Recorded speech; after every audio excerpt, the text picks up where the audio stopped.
Aljamain Sterling, the training partner and friend of Merab Dvalishvili, went on his podcast and cried for about 15 minutes about Dagestani privilege and how Cory Sandhagen should have never took the Umar Nurmagomedov fight, and it's all Cory Sandhagen's fault that Merab now has to fight Umar. And amongst this exchange, him and his co-host, I'm not even sure who he is, they admit that Merab had turned down the Umar Nurmagomedov fight previously and basically openly admit that Merab was in fact ducking Umar Nurmagomedov, which we all kind of saw that he was trying to not fight Umar, but we knew the UFC was going to press him.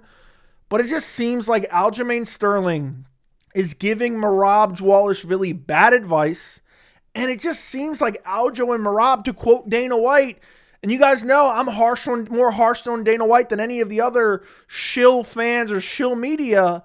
It just seems like Aljo can't get out of his own way. Merab can't get out of his own way. And now Merab is forced to fight Umar, and he's getting all the criticism as if he was ducking without actually ducking because he can't keep his mouth shut. And at the end of this video, we're going to look at the recent ESPN MMA interview where Merab humiliated himself. But let's jump right into it because we have a lot to look at from Aljamain Sterling's podcast. It was completely pathetic. I couldn't even narrow down the timestamps for what I have to show you guys. So we have to jump right into it. We're going to start off with them crying about how Umar should have never got the Cory fight. And, Aljo starts going on, I blame Cory. By the way, if you guys enjoy these videos, subscribe to the channel, turn on notifications. First video of 2025. Like the video as well. Let's jump right into it. I'm a hater. Leave that to us. That's what we do, baby. I'm a hater. I hope the Dagestanis lose their throne. I'm tired of seeing them just fucking kill everybody. By the way, this guy admits right off the jump he's a Dagestani hater. And it's funny because there's a multitude of reasons for the Dagestani hate. One of them is a lot of people hate seeing the success. And I don't know if this guy is on drugs or an alcoholic or what, or just a complete casual. This guy said so many dumb things throughout the 20 minutes that I watched, okay? I couldn't watch this entire podcast. By the way, I'll link this full podcast down in the description, but let's continue. But are they really killing everybody? I mean, they're like on a crazy streak right now. But yeah, but they're not. But if they I were also like just hate the favoritism. everybody. Like Umar should not be getting a By the way, are they really killing everyone? I mean, Aljo, you could tell. And then he goes on the favoritism. title shot right now. Like, he shouldn't even have fought Cory, but he has the same last name as Khabib. No, he makes most sense to be the title contender right now. I don't want to pause this too much because we're going to go through some of this stuff throughout the video. Umar is the number one contender right now. Umar deserves a title shot. Who else is going to fight for the title right now? Figgy's coming off a loss. Sandhagen's coming off a loss. Jan just recently lost to Merab. So who's fighting for the title? Who are we giving the title shot to? Umar beat Cory Sandhagen, dominated him 50-45 to him. But because he didn't fight enough people with an arbitrary number next to their name given out by the people who make the rankings, aka random ass MMA media blood and sweat, because he didn't beat enough guys with an arbitrary number next to his name, next to their name, he's not worthy of a title shot, even though he's proved he's an elite fighter. He's undefeated. It's not like he fought nothing but bums. He fought decent opposition. And then when he got to step up to fight an elite level contender in Cory Sandhagen, he beat him and dominated him. Matter of fact, Aljamain Sterling got a title shot, I believe, off beating Cory Sandhagen. So to act like he doesn't deserve it is crazy. But let's carry on. Blame Cory for that. It was a great fight. Like, Cory gave all he could, but at the same time, Cory earned his spot. If I'm Cory, I'm like, you need to pay me well more than enough to compensate me to give up my position where I'm almost guaranteed to be next in line for a title shot. For me to take a fight with a guy who's ranked, I think, 13th or 14th at the time. By the way, he was ranked number 10 at the time. Umar was ranked number 10. And so you have to get paid a bag to fight. You have to get paid more money because you don't like the number next to the guy's name.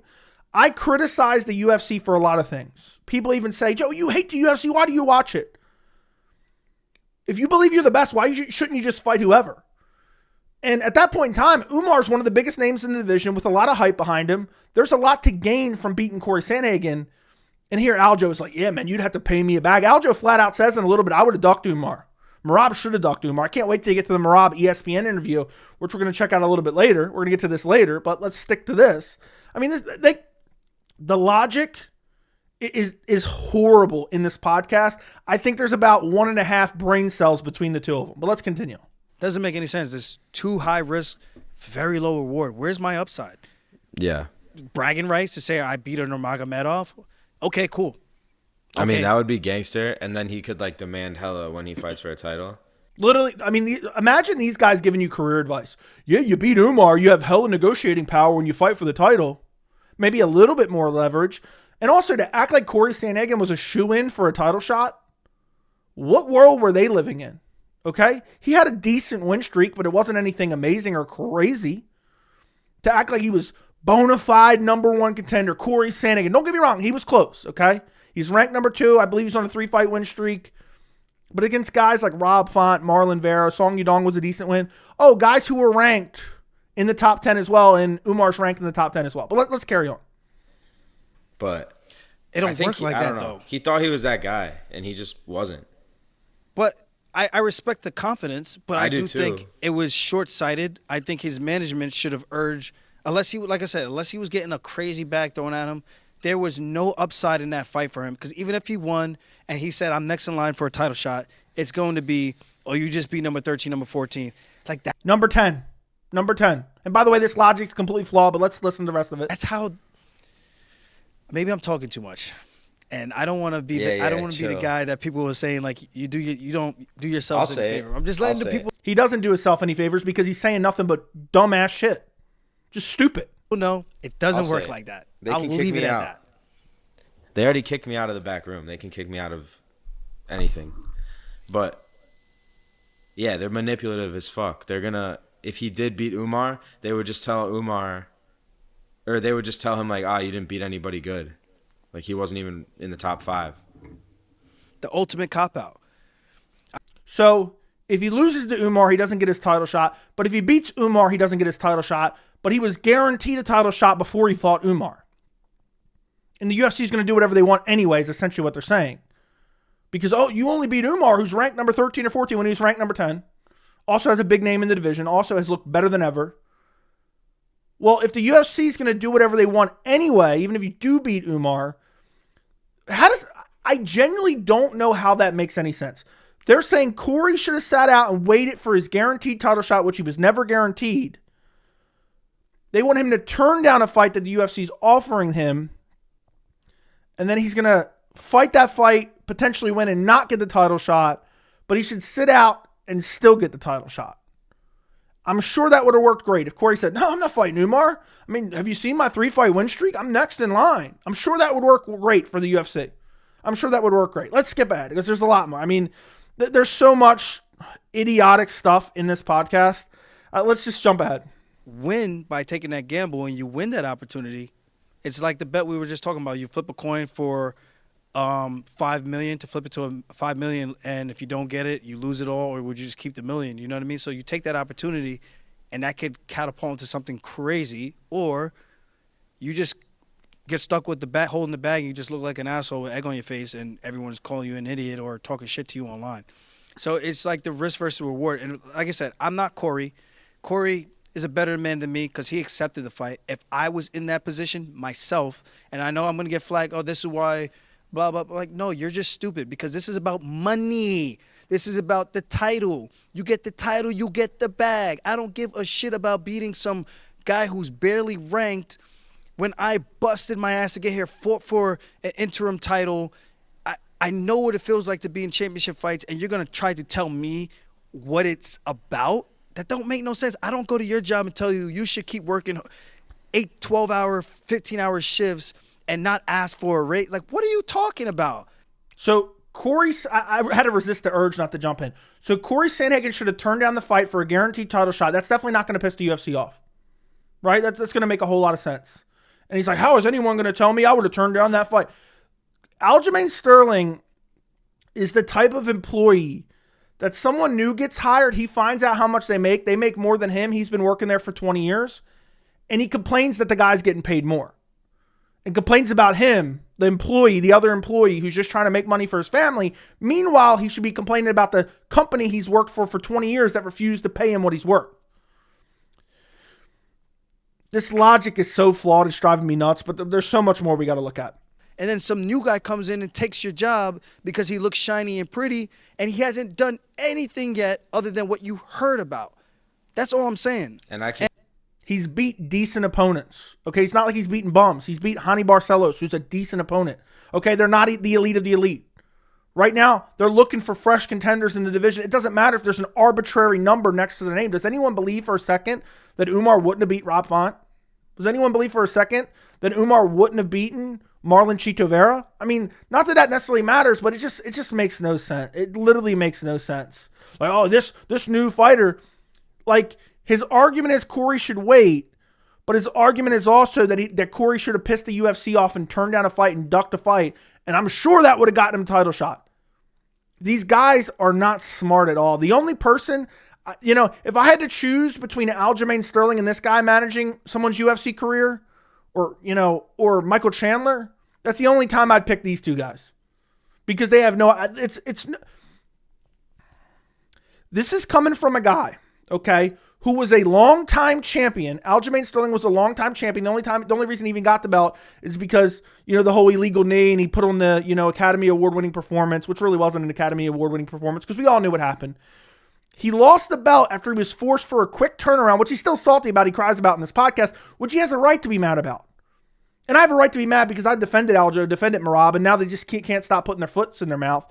But anyway, he lost his title before the fight when he's forced into on short notice and supposedly he's injured. Beforehand, he's saying, win or lose, I'm going up to 45. He loses his title now. He's in a shitty position because beforehand, he's like, yeah, I'm moving up. So everyone automatically just gives Aljo, oh, Aljo's moving up. We don't need to offer him an immediate rematch. Not that the UFC was going to anyway, but they already had that out. And then he tries to beg for the fight. He puts Merab in a bad position afterwards because now he's asking for the title fight. Merab's asking for the title fight. Neither one of them are champion.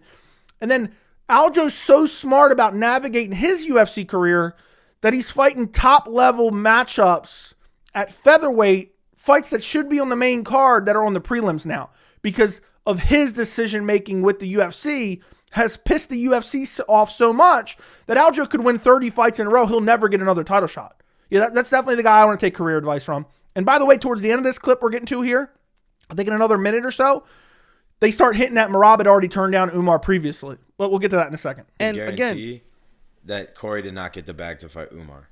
I guarantee he didn't either. So listen to that. I guarantee Cory did not get the bag to fight Umar. Okay, first off, you don't know that. Okay, why are you pocket watching another man? Okay? But listen carefully. He would know that in him as management. So respect to him again for taking the fight. I know what other guys have gotten. I know the bag other guys are getting to fight Umar, and they're in a better position than Cory.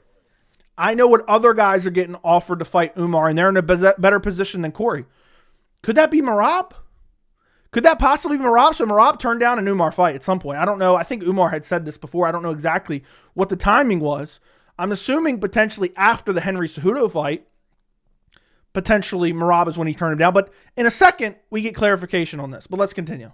So I know Cory didn't get the bag to fight Umar. Again, if I'm Cory, you can't go back in time, right? Hindsight's 2020. He took a chance. He rolled the dice. Respect to him for that. I've done that before. I took a chance. I rolled the dice, taking the O'Malley fight on relatively short notice for a title after going through a 5-round war, after cutting crazy amounts of weight, after having my legs slammed to shit. Like, I could go on and talk about this over and over from Dude's still crying about that. And I've said he was put in a bad spot, but dude, you accepted it. You're a man. You're a grown man. You let them bully you. But now he's crying for Merab as well. Experience. So from a Cory standpoint, I respect. Or he's really crying for Cory, actually. The gamble. But when you come up short, it is what it is. You can't say anything about it because you decided to sign the contract. I'm just speaking, if I were him, after going through my experience, and I'm now in his position, yeah, I'm not doing that because. And then he can get buried on the prelims against a worse stylistic matchup. Against a lower-ranked dude, probably. Get buried on the prelims. Potentially not even re-signed. There's no upside for me. That's all I'm saying. Yeah. But if he had won, he would be the absolute man. And maybe he would have gotten the title shot, or maybe, depending on how the fight went, they probably would have said, hey, buddy, you beat the number 13, 14 ranked guy. You realize how, I mean, the logic is so flawed here. Someone sent me this and said, this is horrible. Joey, please go check this out. I'd never thought it was going to be this bad. So let me get this straight. There's no upside, but if he would have won, he would have been the man. Yeah, he would have garnered the hype from beating Umar. He would have garnered hype. Beating Umar would have meant something. And he would have gotten a title shot, most likely. 99% sure. Where he turns Umar down, he pisses the UFC off, and then he says, I'm going to just sit out now and wait for a title shot that I'm not guaranteed. How do you think that's going to work out for him? It makes no sense. There was upside to it, a.k.a. getting a title shot. He would have gotten a title shot had he beat Umar. This other guy's ranked higher than you. This one looks like it can make more money for us. They're not going to say all that, but they're going to say we're going in another direction. And that's just the way the business works. So even if he won, the UFC could have went in another direction. But yet, if Cory turned it down, they couldn't have went into another direction because now they're pissed at Cory, right? There's nothing you could do about it. What are you going to do? You're going to tell the bosses that you demand, what are you going to do? And I'm just calling it straight how it is. I mean, literally such flawed logic, but we got more to check out. Okay, we got so much more to check out. It's not even funny. So I just want to jump ahead here. I'm not even going to give you a preview. Let's just listen. Those are the things that we fight for. So in a position like Cory, I just don't think the juice was worth the squeeze, in my personal opinion. I wish the juice wasn't worth the squeeze. By the way, here's when they say Merab did turn down Umar. So it was very clear that Merab did not want to fight Umar before he was the champion or after he was the champion. He did not want that fight at all, which is very clear in the ESPN interview as well. He would have let them force somebody else in the top 5 to take the fight. Maybe a Rob Font, maybe a Piotr Jan, maybe a Song Yadong, maybe a Chito Vera. Anybody. Well, that's what's annoying about the UFC is it's like they always have somebody who will do what they want. Exactly. If you won't do it, fine, Cory will. You know? This is accurate analysis. Well, they'll find somebody else, and then you'll be on their shit list. And the person who did it for him will be higher on the priority for the UFC. Oh, this guy does us favors. Like, if Cory was the bona fide number one contender, had won maybe 13 fights in a row unbeaten, maybe like Nurmagomedov, or maybe he was Bilal on the crazy win streak, and he was guaranteed a title shot. Dana said it at a presser, I'm giving him the next title shot, blah, blah, blah, blah. Then maybe Cory could have said, you know what, I'm not taking this. I was promised. Stick to your word, Dana. But no, that's not what happened at all. It makes absolutely no sense. They offered Merab that fight before Cory fought him, and Merab said no. So it's like, oh, okay, fine, we'll give this opportunity to someone. You hear that? Yeah, let me rewind that back. So, I mean, it's official. Merab ducked Umar previously, but in Merab's case here, I'll actually defend him. If he turned down an Umar fight before he got a title shot against O'Malley, he had earned that title shot. He was the rightful number one contender. And it's funny, they were trying to kill him off beforehand. But still, it shows that he turned it down then. He turned it down. He tried to turn it down now. It wasn't the whole, he barged into my office and demanded Umar. That's not what happened. Dana White just hyped it up because they knew people were going to shit on Merab. And he was trying to protect him a little bit because he did actually take the fight. So he was trying to do a little bit of PR damage for him, which is actually shocking Dana White would do because he hates Merab. But let's continue. Very well. You know, they offered Merab that fight before Cory fought him, and Merab said no. So it's like, oh, okay, fine, we'll give this opportunity to someone else. And by the way, why would you even say that on a podcast? Especially considering Merab looks horrible right now. Even though he's actually taking the fight, he couldn't be getting more heat because of Aljo and I guess his buddy's advice. I mean, horrible advice. Yeah, but if everybody is it really just an opportunity? No, but that's how they flex it. Again, flawed logic. Is it really an opportunity? Well, you just said he would be the man and get the title shot potentially. No, of course. So I'm just speaking. So I want the fans to understand this. The people who are the viewers that are watching or listening, like when you break it down, isn't an actual opportunity, because an opportunity is something that gives you all the upside. But if you can't point out what that upside is it really an opportunity? The opportunity is you get on the UFC's good side, you earn a title shot, you earn another paycheck, and you take the hype away from the most hyped up contender in the division. I just don't understand how these guys don't get it. But the downside is if you don't think you're better than that guy, you lose. And that's the downside. That's all I want fighters and management to understand. If they have your best interest, if you as a fighter have your best interest in mind, I'm not saying go ducking fights left and right. I'm saying that's quite literally what he's saying. Duck the fight. If a fight doesn't make sense based on where you are in your career, I'm not saying Cory shouldn't have fought the number 5, 6, 7th, or 8th, maybe even the 9th guy. So maybe even the 9th, but the 10's too far. The 10th's too far. Umar's number 10. These are arbitrary numbers. You can go back to like first month of my channel. I was complaining the rankings are meaningless. I've been watching this sport since 2010. I don't remember exactly. Maybe 2013. Up until 2013, 2012. I don't remember exactly. You can Google it. The rankings didn't exist. You know what we did? We looked at this fighter. We looked at this fighter. We looked at where they were on their win streaks. We looked at the hype level. And we said, oh, let's match these guys up. The rankings are so a casual can understand where fighters are in their division, and it's a way to promote the fight. He's like, yeah, I would have taken maybe number 7, 8, 9, or maybe even 9. He didn't say 10. But Umar's number 10. Oh, that's way too far for him. Way too far. Even though I guaranteed the UFC said, look, you beat Umar, you're getting a title shot. But for him to go fight someone who had no ranked opponents whatsoever, and somehow he's ranked 14th, for you to go fight that guy when you... And you know what's crazy? Had Umar been number 5, you know what Aljo would have been saying? Yeah, he didn't deserve the number 5. Half the people in the division don't deserve their rankings. The rankings are all out of whack. Who cares? Cory Sandhagen versus Umar Nurmagomedov. You know one thing people didn't say? Oh, that's a shit fight. Oh, that's not competitive at all. Nobody wants... It ended up being not competitive because Umar was so much better. But I just don't understand. I'm so tired. And you guys know most of the time I'm on the fighter side against the UFC. I'm so tired of fighters using arbitrary numbers to justify ducking a fight. Man, I don't like that number next to his name on the UFC's website, so no way I'm fighting him. Like, shut up. You are probably a shoe-in for a fallout for a title shot or a shoe-in to get the next title shot. Yeah, but yet if he won, he wasn't going to be. Makes no sense, by the way. Sorry. Why are you gambling when you have the bag in hand versus the two birds? Like, a bird in hand versus two birds in the bush. Like, it... I just can't make sense of it. I think the only upside was like he could prove like I stand on business, which is like cool. Cool. Take that to the bank though. Ooh, I stand on business.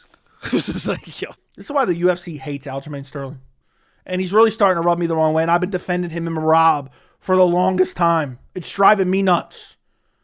He took the fight. The upside was a title shot. Stop acting. Cory Sandhagen wasn't on a 15-fight win streak. He wasn't on a 10-fight win streak. He was on a 3-fight win streak, and there was no guarantee he was get the next title shot. Meanwhile, Merab was saying Figgy and Jan deserved it. The winner of that fight deserved it. Or even before they were matched up, saying either one of those guys deserved it. So would he been saying that over Cory Sandhagen, or would Cory Sandhagen been guaranteed the fight? It just makes no sense, man. What they wanted was they wanted Merab to have the easiest possible matchup for his first title defense. That is what they wanted. Merab even basically alludes to that in the ESPN interview. But let's carry on. But it's like bro, even if Cory wins that fight and like he gets a little extra like leverage, it's like the UFC gets like, what does the UFC get? It's like they get their guy pretty much right there for a title. They get their guy a title shot. Who, if he wins and he's not their guy, he's just he's a contender that people are hyping up. Okay, let's see if he's the real deal or not. But put him against a top ranked guy. Who they're gonna make way more than Cory would ever make off of Umar's name. As they should, as the owners, as they should. I get that. No, but it's like... So now I'll just say, I got to defend the UFC, making us so much money and not, not a good enough revenue split for the fighters. Aljo will side with the UFC on that. Again, this is the guy that complains about his employee making more, his co-worker making more money than him when he's been working there for 20 years, but he's not mad at the company. He's just mad at the employee for getting more in their paycheck. But let's jump ahead. We got a couple more clips to look at because, I mean, I'm telling you, the level is stupid here. I mean, both these guys are dead behind the eyes. When I watched this, I got so infuriated. I was like, okay, I got to make a video. This is so annoying. I hate completely flawed and idiotic logic. Imagine these guys were navigating your career. Imagine Aljo says, you know what? I'm retiring. I'm going to become an MMA manager. Oh, my God. He'll be managing everyone in the GFL because he'll get them all cut. That was what was heartbreaking to me. Like, these motherfuckers got their way. Like... It is what it is, man. Oh, this is him complaining about the Sean O'Malley fight more. Still whining about it. And again, I was on his side, but geez, give it a break, bro. Give it a break. Like I said, I took the chance. I rolled the dice. Yeah, but like I don't know how I went from saying no 4 or 5 times to finally saying yes. I caved. Oh, I can tell you how. What? But, I mean, I know, like, I was there when... I don't even want to say this on camera. Okay. So he doesn't know how he went from saying no 4 or 5 times to the O'Malley fight to saying yes. Look, the UFC doesn't take no for an answer. They're a lot like Conor McGregor in a hotel room, okay? Or on a yacht or in a bathroom, okay? They don't take no for an answer. So if you would have said no, you were worried about the ramifications of the UFC being vindictive, which is fair enough. I mean, that's, I understand the worry of that. But yet you're saying Cory should have done what you wanted to do that you got kind of gaslit out of doing by taking the O'Malley fight for non-existent pay-per-view points, essentially. Or high pay-per-view sales that didn't matter. Next clip. I mean, it goes on. I'm skipping ahead a little bit. More complaining about the O'Malley fight. Listen to this. Opportunity for more ways than one, getting exposure, making and he goes back to complaining about the Cory fight again. Oh, how could Cory Sandhagen take that fight? Little bit of an extra pay bump, and hopefully the pay-per-view numbers do what they say it was going to do. And then that's worth the squeeze. But then when all those things kind of crashed and burned in the 11th hour, you're just kind of like, oh, this sucks. This wasn't – I should have just went on vacation like I said I was. Healed my ass up and then came back. He took the chance, he lost, and now he's crying about it. Ready to go. Like, but so, you knew that, and like somehow they just get – it's. I'm not saying anything. Like, they do this to everybody, I've noticed. They just – guys will say no, no, no, no, no, and then somehow they just know how to like manipulate guys into doing what they want.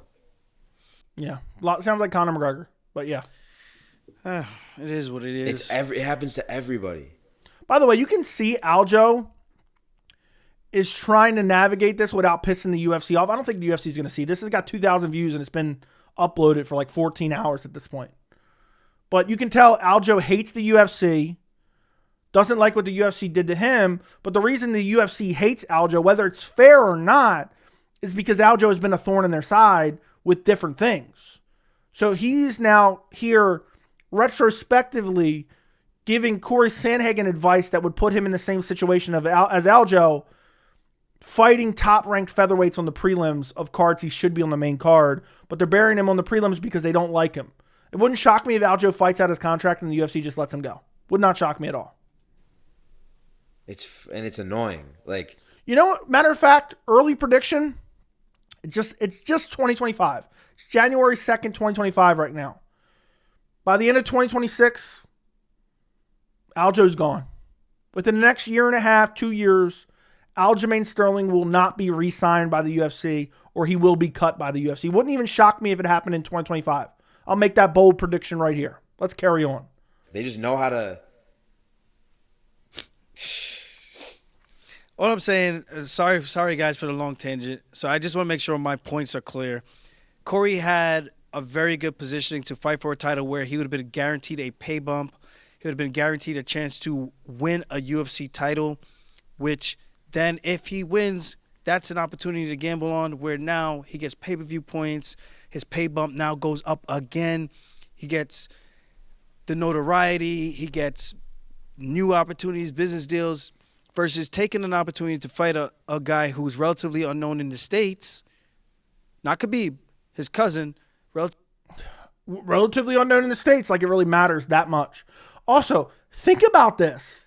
In its simplest explanation, Aljamain Sterling is bitching and moaning and crying and whining about a fighter he doesn't train with, he's not friends with, he probably doesn't even have their cell phone number, doesn't talk to on a regular basis, taking a fight that they thought was meaningful for their career. And Aljo's crying about it because that guy and Cory Sandhagen lost, and now Merab has to suffer the repercussions because now he has to fight Umar. I mean, talk about a crybaby. Relatively unknown. And respectfully, I'm not saying this with any type of malicious intent or whatsoever. I'm just speaking on facts. You had a really good positioning and you rolled the dice for something that was unforeseen of what you would have got additional to your upside and your positioning. And that's all I'm saying. And if I were him, after going through the series of events that I've been through in my career, because I'm now educated, now more smarter, He's more smarter. He's more educated, more smarter.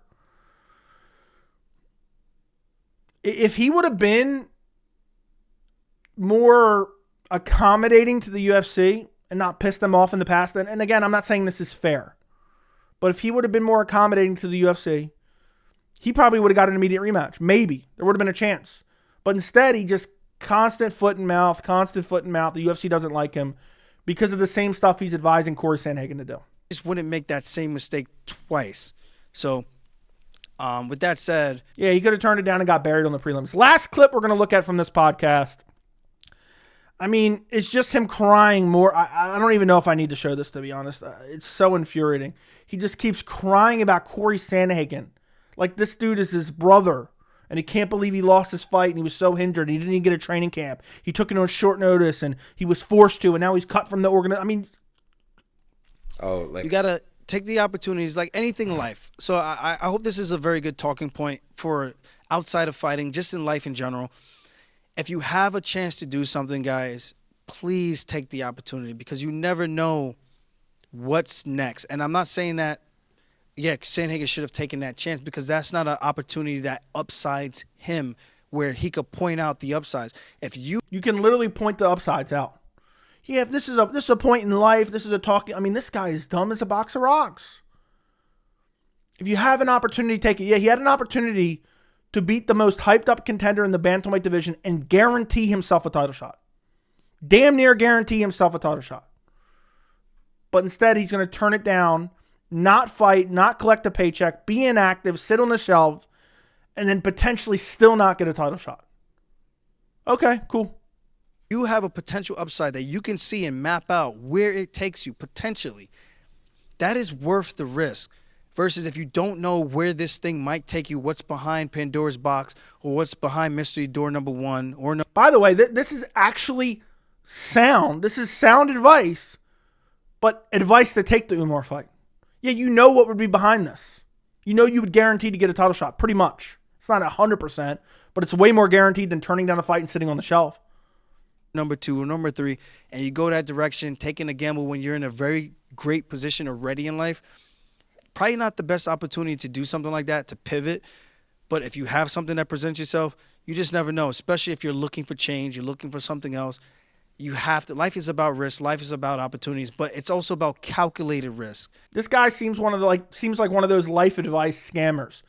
Yeah, you gotta buy my you gotta buy my seminar. I'm gonna teach you how to get rich quick. It's only $1,500. Only $1,500 to come into my seminar. If you want the gold level seminar, you gotta spend $5,000, okay? And I'll give you all the tools you need to be a real man. Smart opportunities, not just going out there and just taking something because someone tells you this looks like a good idea. And I hope that people can take the rationale from us saying this, and from myself, I'm speaking from experience. So I hope people can understand what I'm saying this and reason with me, and could take part what I'm saying and actually use it for something good in your life. So hopefully that doesn't fall on deaf ears. And understand, I'm not crying for Cory. I don't give 2 shits. But if he were to have asked me my opinion, this is exactly what I would have told him. He didn't ask your opinion. He didn't ask you for your opinion, Aljo. Like, I'm not an asshole. But if he asked me for my opinion, that's what I would have told him, and it is what it is. Oh, great, good. You would have gave him your advice. Great. I really got to stop listening to people who take brain damage for a living and dissecting their statements for logic. I really got to stop. But some of this stuff just drives me nuts. It just drives me nuts. Let's jump ahead to the Merab interview with ESPN. By the way, there's something that's absolutely terrifying about ESPN MMA, but we'll get to that in a second, okay? We'll save that for the end of the video. But listen to what Merab has to say. Listen to this question from Megan O'Leary, and listen to what Merab has to say. By the way, if you enjoy these videos, subscribe. I'm trying to get to 50K and 100K in 2025. Subscribe to the channel. Let's listen. Listen to the question and listen to the answer from Merab. It's insanity. Everyone's excited about the matchup. What makes you excited about finally being able to face Umar? What makes you excited about finally being able to face Umar? That's the question. What makes you excited, Merab?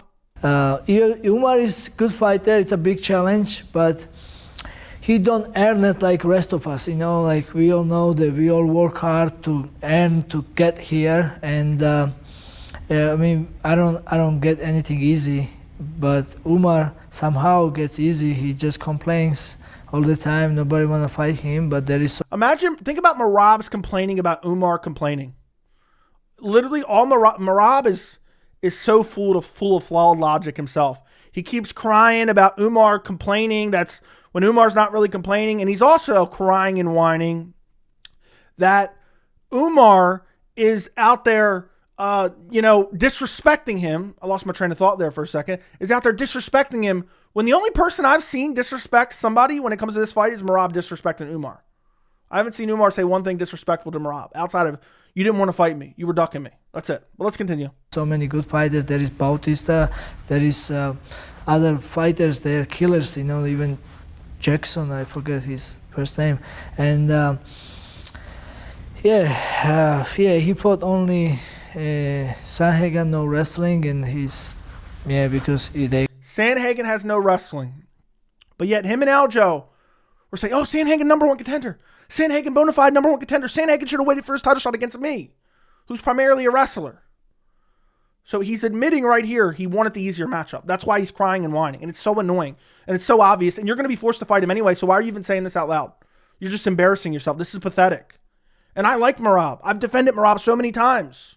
I guess he's using this excuse. He beat number 2 guy, and now he's here, and then it's a big challenge. But I just only what I hate, he just don't earn it like how real UFC fighters should earn it, and then he's just cocky. He should be humble at least, but he was disrespect me online. Then that's what real men should do. That's it. So Umar's complaining, Umar's disrespectful. That literally sounds like Merab. That sounds like projection. Now, before we get to this last clip, ESPN MMA uploaded an interview with Umar Nurmagomedov. I hadn't had a chance to watch it. All of a sudden, they took it down. I am terrified. I am absolutely terrified somehow the fight's off. Because I'm telling you right now, if Merab pulls out, Merab is never going to hear the end of it. Not that I'm saying Merab pulled out. If Umar pulls out, he's never going to hear the end of it either. So either one of these guys pulls out of this fight. Maybe that's not the reason. Maybe there was an editing issue. Maybe, I don't know, somebody told me that Umar was talking about an injury in the interview. So maybe they decided, let's take it down. UFC decided because UFC and ESPN work hand in hand. Maybe that's the reason. But man, I don't like that. I saw them when they took down the Conor McGregor, preview fights for the Chandler fight at 303, and they took down the pay-per-view for sale on ESPN, and I was like, oh no. What's going on here? And then so it is kind of alarming, but we'll see if it gets re-uploaded. Last clip I want to take a look at is Merab saying, look, Aljo told me not to take this fight, basically, which I believe from the very beginning, their plan was, look, we don't want to fight Umar. Let's tell the UFC if they offer me Umar, I don't want to fight till March, and then hope Umar turns it down because of Ramadan. And how to deal with them as well. Aljo was a little bit shocked, why you take this early. You should take a good prep, training. I don't even tell him before because he was fight week, and that happened like this, and I don't even tell nobody. So why is he taking it this early? It's not really that early. It's about 4.5 months, 5 months. Merab was talking about fighting in November. Merab was talking about being active. Merab was begging for the O'Malley rematch. Even I think in this very interview, Merab says, I would have liked to fight O'Malley in March. So you want it's so clear to me that O'Malley got favoritism. O'Malley got a hand-picked title defense against Marlon Vera. Merab wanted the same. Merab was like, I got to fight the toughest stylistic matchup in my first title defense. And by the way, I've even said I think Merab could be the bantamweight GOAT right now with his level of resume.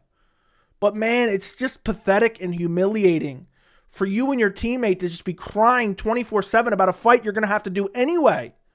You're going to have to fight him anyway. And now if you lose, oh my goodness, can you imagine if he loses? Imagine Umar dominates him. Umar's going to be, who didn't deserve it now? Who didn't deserve it now? So I just had to highlight these two interviews. UFC 311 is right around the corner. Really looking forward to it. If you guys enjoyed this video, make sure to subscribe to the channel, like the video, share the video. I would greatly appreciate it, and I'll see you guys in the next video.